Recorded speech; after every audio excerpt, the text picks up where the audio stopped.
নিরাপত্তার দিক দিয়ে আমরা মনে করব সর্বোচ্চ নিরাপত্তা আমরা দিতে সক্ষম হব, কারণ আমাদের সাথে র্যাব, পুলিশ, সেনাবাহিনী সহ সকল স্তরের প্রশাসন আমাদেরকে সহযোগিতা করবে এবং আমাদের ভলান্টিয়ার ভাইরা আমাদেরকে, যারা যুবক ভাইরা আছে তারা আমাদেরকে সর্বত্র সহযোগিতা করতেছে।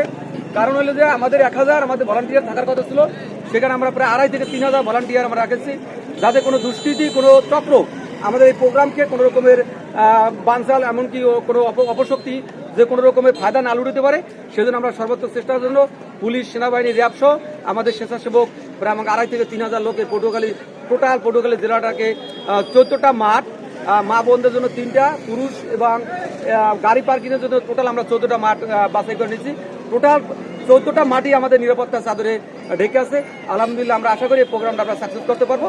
আচ্ছা, তো আমাদেরকে সংবাদ সম্মেলনে যে কথা বলা হয়েছিল যে 5 থেকে 10 লক্ষ লোকের সমাগম এখানে হওয়ার সম্ভাবনা রয়েছে এবং সেক্ষেত্রে 4 শতাধিক প্রশাসনের লোক কাজ করবে, সিভিল এবং পোশাক পরিহিত অবস্থায়। তো যে লোক সমাগমের ধারণা করা হচ্ছে, যে আমরা কি আসলে আশাবাদী যে সেই লোক সমাগম আমাদের এই শহরে এবং যে মাঠগুলো আমাদের প্রস্তুত হয়েছে সেই মাঠে আসলে তাদেরকে স্থান দেওয়া সম্ভব? জি, ধন্যবাদ শামীম সাহেব। আমাদের যে 14টা মাঠের ভিতরে গাড়ি পার্কিং 4-5টা মাঠ, বাকি মাঠগুলো আমাদের জনসংখ্যা, মহিলা এবং মা বোনদের জন্য এবং পুরুষদের জন্য যে মাঠ আছে, এবং টোটাল কোর্ট চত্বর, পটুয়াখালী জেলা কোর্ট চত্বর থেকে শুরু করে টোটাল ঝাউতলার যে রাজপথ, সেটা আমাদের মাঠে পরিণত হয়ে গেছে। গতকালকে রাত্রে থেকেই আমাদের লোকজন পটুয়াখালীতে যে আমাদের মেইন ভেন্যু, সেটা ঝাউতলা পরিপূর্ণ কানায় ভর্তি হয়ে গেছে। এখন আমাদের অন্যান্য যে মাঠগুলো সেটাও ভর্তি হওয়া শুরু করতেছে।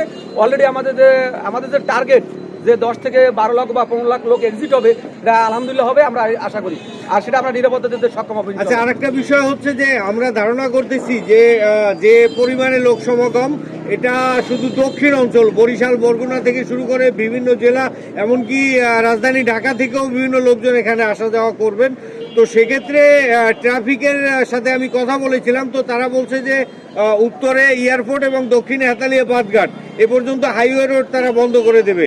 আপনারাও কি আসলে সেটাই চান কিনা? জি, আমরা চাচ্ছি যে হাইওয়ে বন্ধ বলতে আমরা উত্তরে যে হাইওয়েটা, সেটা ওই জন্য আমার হেলিপ্যাডের যে জায়গাটা, ওটা টোটাল জায়গাটা আমাদের যেখানে স্টেজ হওয়ার কথা ছিল, ওইটারে আমরা মানুষের ভোগান্তি যাতে না হয়, ওইটি টোটাল জায়গাটা উত্তরবঙ্গে ঢাকা, চিটাগং, রাজশাহী, খুলনা, দিনাজপুর, ওই গাড়িগুলো আমাদের ওইখানে রাখা হবে।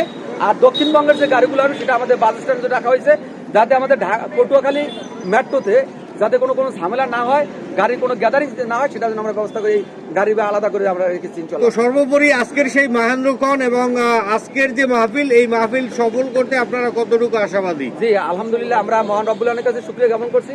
আমাদের সূর্য পূর্ব দিকে উঠলে বোঝা যায় আসলে দিনটা কেমন হবে। আমাদের যেভাবে নিরাপত্তার চাদরে আমরা পটুয়াখালী জেলাটাকে ঢেকে রেখেছি, সেক্ষেত্রে আমরা আশা করি কোনো লোকজন, কোনো গাড়ি, কোনো রকম গাড়ির জায়গায় গাড়ি থাকবে, লোকজন থাকবে, যাতে কোনো সমস্যা সৃষ্টি না হয়, সেটা আমরা ব্যবস্থা করে রেখেছি ইনশাল্লাহ। তো